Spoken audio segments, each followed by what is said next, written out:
Selamat malam saudara. Mari kita siapkan hati kita mau mendengar firman Tuhan. Judul firman Tuhan yang diberikan kepada saya malam hari ini adalah tentang doa dan transformasi diri. Mari kita membuka Alkitab kita. Kita membaca di dalam 2 Korintus pasal yang ke-12 ayat 7 hingga yang ke-10. 2 Korintus pasal 12 ayat 7 hingga yang ke-10. Demikian bunyi firman Tuhan. Dan supaya aku jangan meninggikan diri karena pernyataan-pernyataan yang luar biasa itu, maka aku diberi suatu duri di dalam dagingku, yaitu seorang utusan iblis yang mengocoh aku, supaya aku jangan meninggikan diri. Tentang hal itu, aku sudah 3 kali berseru kepada Tuhan, supaya utusan iblis itu mundur daripadaku. Tetapi jawab Tuhan kepadaku, cukuplah kasih karuniaku bagimu, sebab justru dalam kelemahanlah kuasaku menjadi sempurna. Sebab itu terlebih suka aku bermegah karena kelemahanku, supaya kuasa Kristus turun menaungi aku. Karena itu aku senang dan rela di dalam kelemahan, di dalam siksaan, di dalam kesukaran, di dalam penganiayaan dan kesesakan oleh karena Kristus, sebab jika aku lemah, maka aku kuat. Demikianlah pembacaan firman Tuhan. Mari sebelum kita merenungkannya, kita bersatu di dalam doa. Bapa kami di dalam sorga, kami mengucap syukur atas waktu yang Tuhan percayakan malam hari ini, sehingga kami boleh duduk bersama-sama sekalipun terpisah di rumah masing-masing. Kami boleh merenungkan firman-Mu. Oleh sebab itu ya Tuhan, kami percaya sekalipun tubuh fisik kami terpisah malam hari ini, tetapi kami percaya Roh-Mu mempersatukan kami, sehingga melalui firman-Mu ini, Engkau berbicara pribadi lepas pribadi kepada setiap kami. Berkati hamba-Mu di dalam segala keterbatasan dan kelemahannya untuk menguraikan kebenaran firman-Mu. Berkati setiap jemaat-Mu yang ada di rumah, mereka haus dan lapar akan firman-Mu. Tuhan berikan konsentrasi dan fokus kepada Allah untuk boleh menerima firman-Mu. Terima kasih Tuhan, di dalam nama Tuhan Yesus kami berdoa. Amin. Saudara, permisi tanya, menurut saudara, berdoa itu sesuatu yang mudah atau yang susah untuk dilakukan? Sekali lagi saudara, berdoa itu adalah sesuatu yang mudah atau yang susah untuk dilakukan? Saudara, saya yakin tidak sedikit di antara kita yang mengikuti persekutuan doa malam hari ini berkata bahwa doa itu mudah. Saudara, itu tidak salah, jawaban yang tidak salah. Bagi kita sebagai orang Kristen, berdoa itu mestinya memang tidak boleh merupakan hal yang sulit. Kenapa saudara? Karena kita mengerti bahwa doa itu adalah nafas kehidupan orang percaya. Oleh sebab itu, bernafas mudah apa susah? Ya, betul sekali, bernafas itu sesuatu yang mudah dan kita bisa lakukan dalam sehari-hari. Tetapi saudara, ketika seseorang susah bernafas, maka seseorang itu pasti sudah punya masalah dalam dirinya, entah itu penyakit atau hal-hal yang lain, saudara. Tetapi saudara, malam hari ini saya mau berkata kepada saudara yang berkata bahwa berdoa itu sulit. Berdoa itu sulit. Saudara, itu juga jawaban yang tidak salah. Jawaban yang tidak salah. Siapa di sini yang tidak pernah mengalami situasi yang sulit, di mana pada waktu kita berdoa itu kita tidak lagi tahu mau berkata apa kepada Tuhan? Siapa di sini di antara kita yang tidak pernah bergumul dengan kehidupan? Kita berdoa tapi tidak ada perubahan, kita berdoa tetapi tidak ada jawaban, kita berdoa tetapi jawaban Tuhan berbeda. Seolah-olah doa itu tidak ada gunanya, seolah-olah berdoa itu tidak ada kuasanya. Nah, beberapa kali saya didatangi oleh rekan, saudara. Di tengah-tengah pergumulan hidup mereka merasa lelah, capek untuk berdoa. Ada yang berkata, saya sudah tidak tahu lagi apa yang harus dikatakan dan didoakan. Saya bergumul dengan hidup ini. Saya sudah tidak tahu lagi, bahkan saya tidak tahu lagi apa yang harus dan bisa saya doakan. Bahkan saya tidak tahu lagi apakah doa itu masih ada gunanya atau tidak bagi saya. Apakah doa itu masih ada gunanya atau tidak bagi saya? Apakah doa itu berkuasa? Apakah Allah itu peduli? Apakah Allah itu baik? Sungguh, saudara, ini adalah keluhan-keluhan yang pernah saya dengar. Bahkan mungkin hal-hal seperti ini pernah terjadi dalam kehidupan kita. Kita berdoa tetapi tidak ada jawaban. Kita berdoa tetapi Allah tidak menjawab. Kita berdoa tetapi jawaban Allah berbeda. Nah, saudara, doa yang tak terkabul seringkali mendesak banyak orang untuk mempertanyakan sebetulnya doa itu masih ada gunanya atau tidak sih? Sebetulnya doa itu berkuasa atau tidak sih? Sebetulnya Allah itu baik atau tidak sih? Nah, saudara, pergumulan inilah yang akan menjadi makin kuat apabila yang kita doakan itu adalah kebutuhan yang mendesak dan sangat penting. Dan lebih parah lagi, apabila yang kita doakan ini adalah hal yang baik dan berguna di dalam pelayanan Tuhan.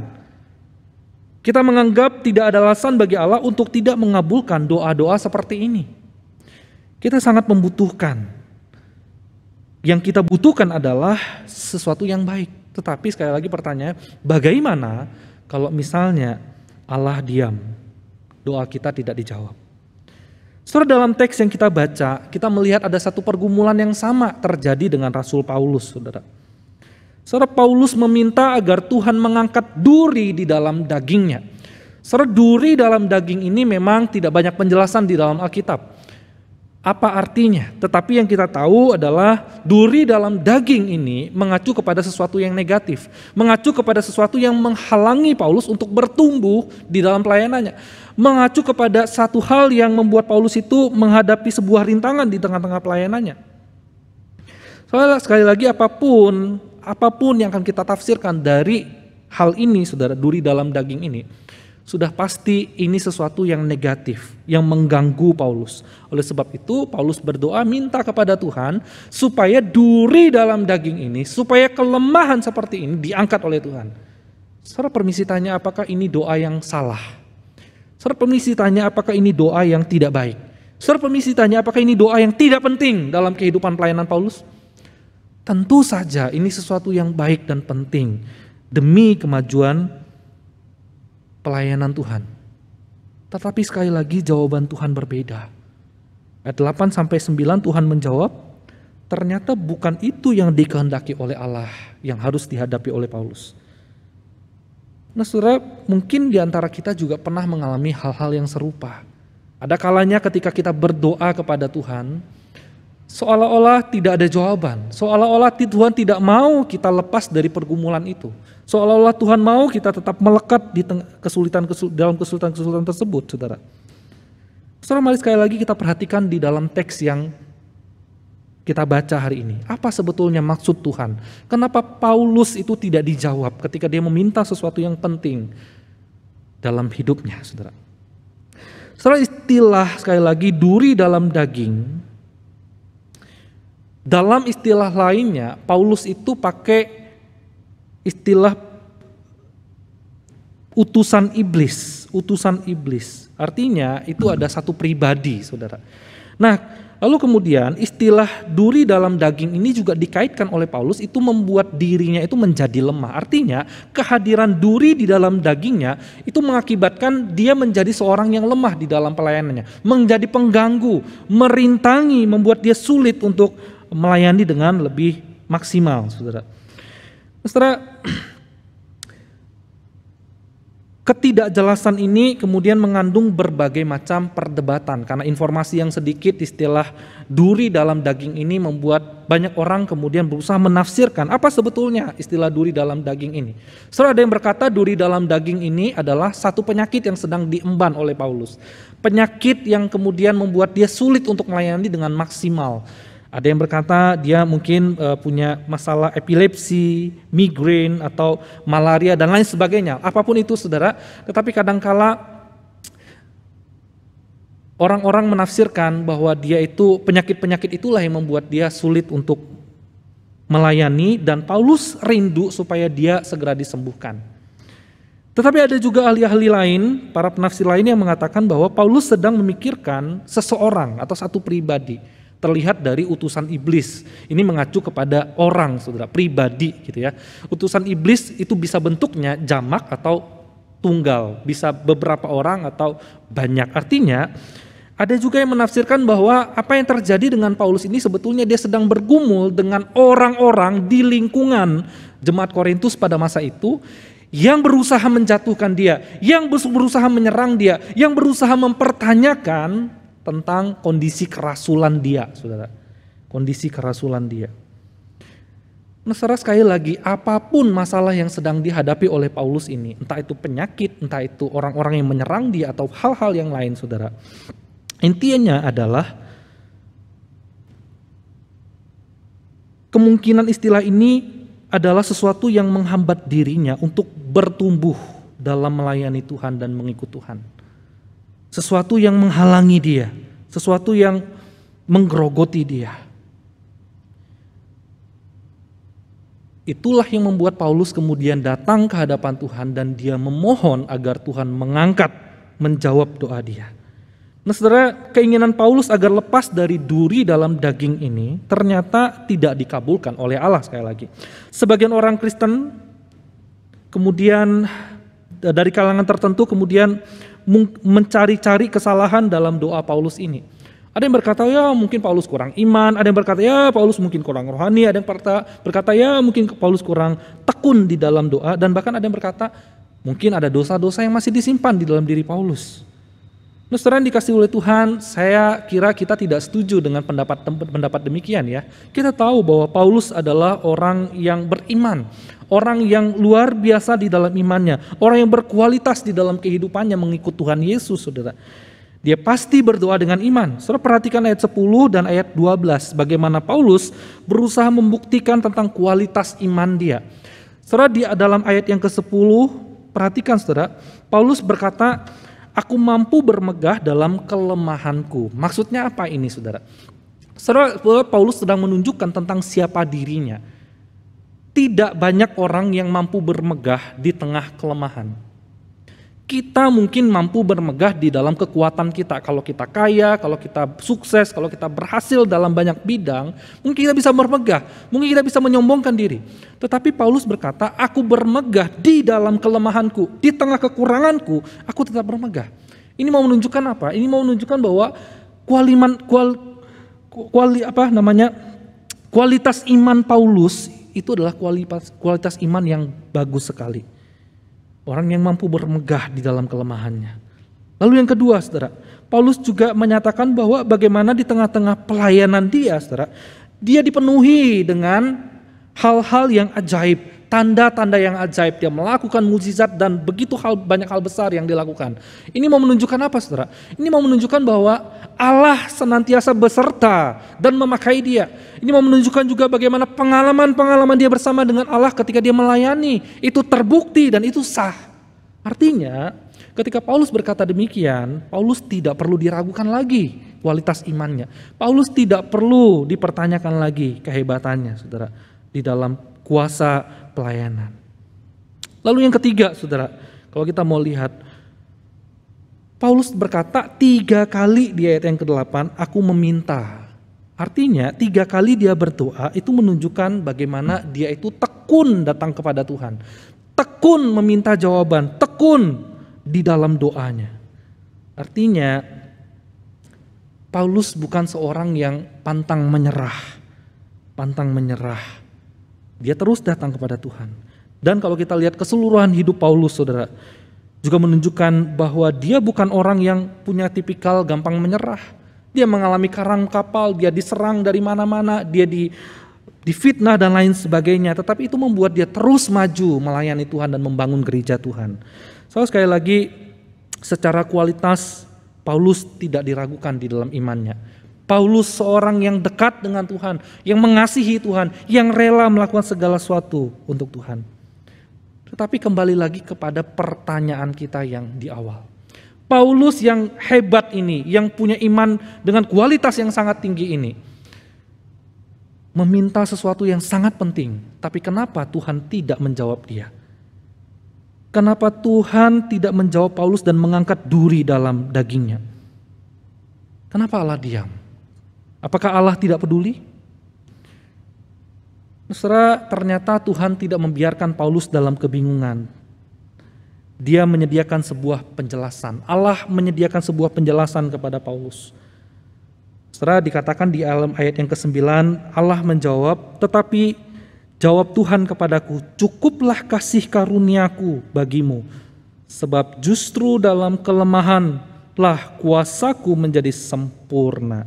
Sebab justru dalam kelemahanku lah Dalam kelemahanmu lah kuasaku menjadi sempurna. Nah saudara yang dikasihi oleh Tuhan, sesudah menerima jawaban itu, Paulus kemudian berhenti lagi untuk memaksa Tuhan meminta dia. Paulus tidak kecewa, Paulus tidak berusaha mengubah keinginan Tuhan, tetapi Paulus menerima apa yang Tuhan jawab.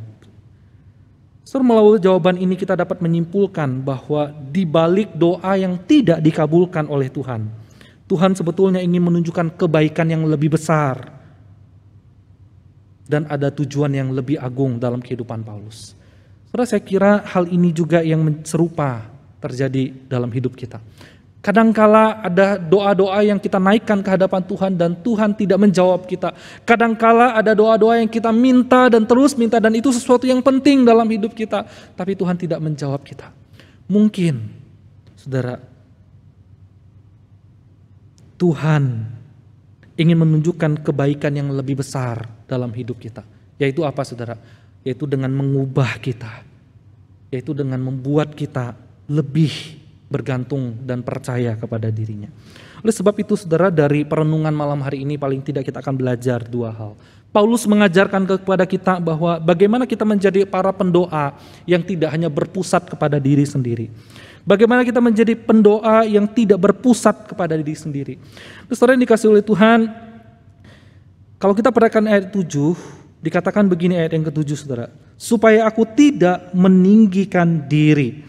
Nah istilah supaya aku tidak meninggikan diri, saudara, ini adalah satu ungkapan yang mau dinyatakan oleh Paulus untuk melawan para pengajar-pengajar palsu. Pengajar-pengajar palsu dengan kekuatan mereka, kualitas mereka, kemampuan mereka, hal-hal yang mereka lakukan di tengah-tengah pelayanan. Mereka bisa membanggakan diri mereka. Mereka bisa meninggikan diri mereka dengan semuanya itu. Tetapi di sini Paulus belajar, saudara, mengingatkan kepada kita bahwa Paulus memiliki sejuta alasan untuk menjadi orang yang sombong di dalam pelayanannya. Paulus punya banyak kemampuan dalam hal rohani. Dia sudah berkorban begitu rupa dalam pelayanannya. Dia memiliki pengalaman rohani yang luar biasa. Pelayanan dipenuh dengan tanda-tanda yang ajaib, mukjizat-mukjizat menyertai dia. Ditambah dengan tekanan dari para rasul palsu yang congkak.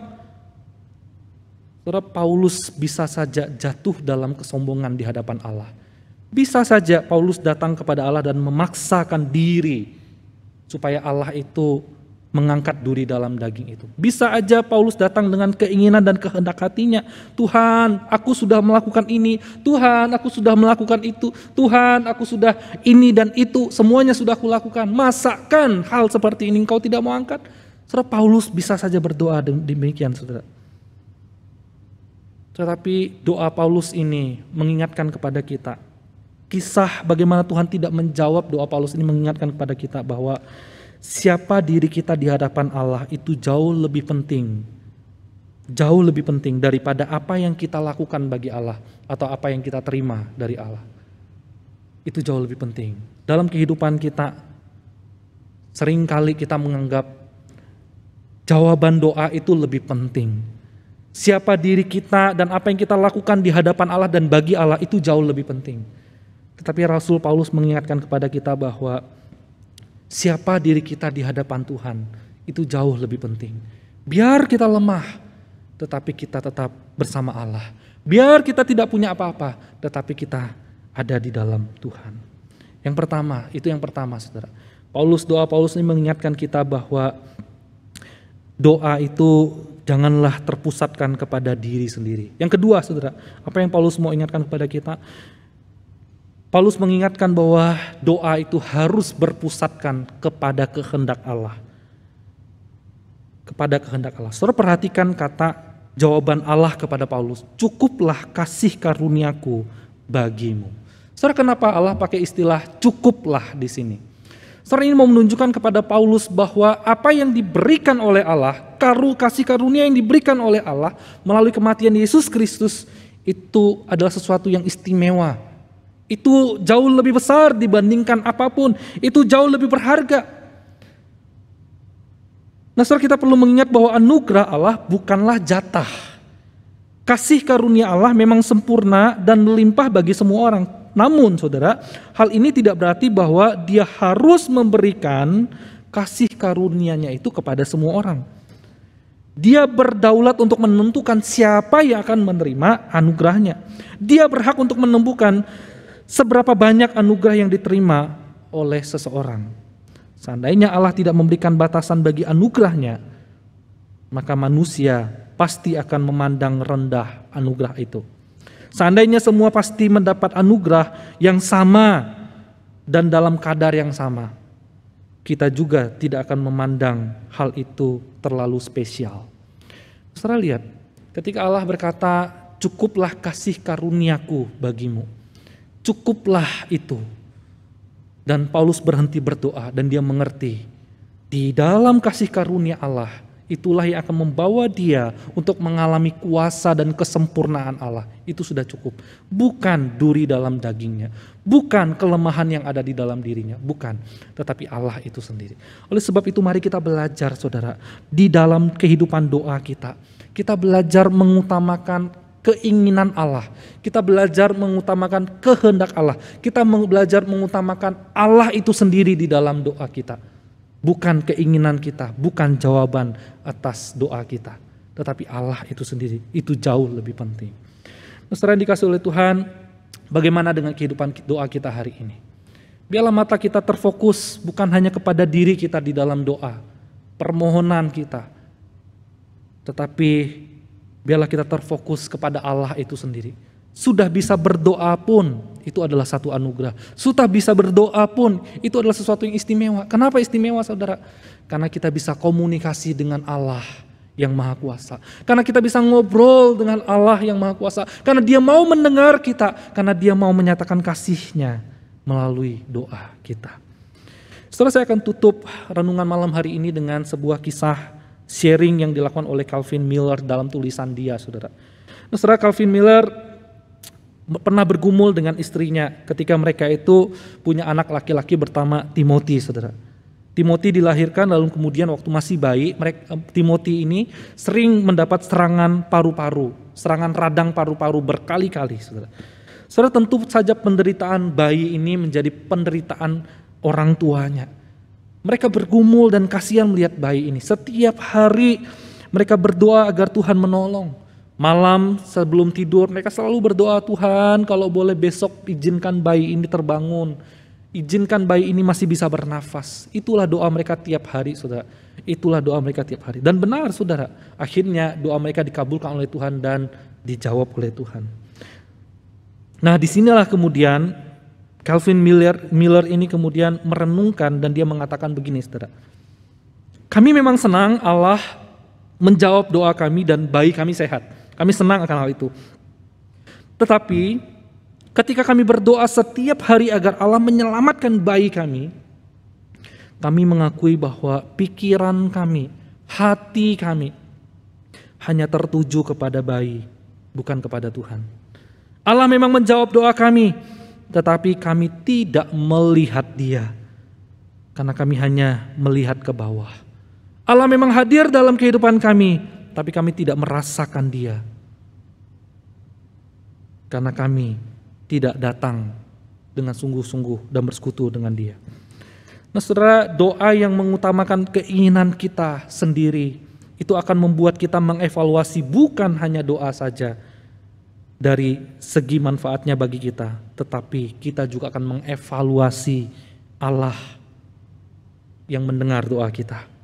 Kita akhirnya akan bertindak sebagai Tuhan yang mengevaluasi hambanya. Allah hanya kita lihat sebagai hamba yang ketika kita berkata-kata maka harus mengabulkan semuanya. Sebab itu mari kita hindari doa yang berpusatkan kepada diri sendiri saudara. Dan yang terakhir saudara, seperti yang dikatakan C.S. Lewis, demikian saudara. Terkadang Tuhan membiarkan kita tetap berada dalam kehidupan yang penuh dengan frustasi dan masalah kita.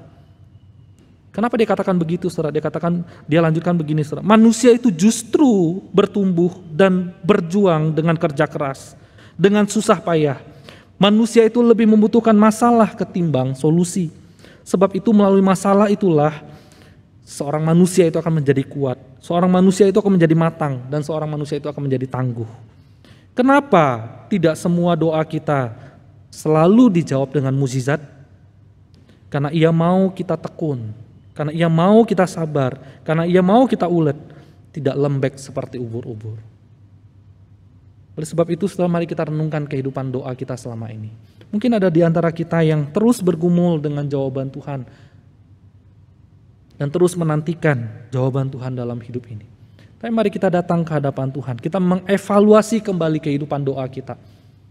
Apakah memang doa kita itu sudah terpusat kepada Allah, atau lebih banyak terpusat kepada keinginan diri kita sendiri? Saudara, mari kita berdoa. Bapa di dalam sorga, terima kasih untuk renungan firman-Mu malam hari ini. Rasul Paulus yang mengingatkan kami, Tuhan, menjadi contoh bagi kami bagaimana ketika Tuhan tidak menjawab doa dia tidak kecewa, dia tidak marah, tetapi dia mengerti bahwa Tuhan menginginkan dia semakin baik dan lebih baik di dalam kehidupan mengikut Tuhan. Demikian juga dengan hidup kami rindu belajar dari Rasul Paulus. Ada kalanya kami begitu lelah dengan doa-doa yang kami naikkan. Ada kalanya kami merasa bosan dengan setiap permohonan kami yang tidak dijawab. Ada kalanya kami merasa frustasi dengan setiap doa yang sudah dinaikkan. Tapi malam hari ini Tuhan, terima kasih Engkau sudah mengingatkan kami. Melalui setiap doa-doa kami menantikan kehendak Allah yang dinyatakan. Kami rindu biarlah kehendak Allah itu mengubah hidup kami. Kami rindu biarlah ketika kami mengikuti apa yang Tuhan mau, bukan apa yang kami mau, itu membentuk kami menjadi orang-orang yang semakin serupa dengan Kristus. Terima kasih Bapa, inilah doa kami, dalam nama Tuhan Yesus kami berdoa. Amin.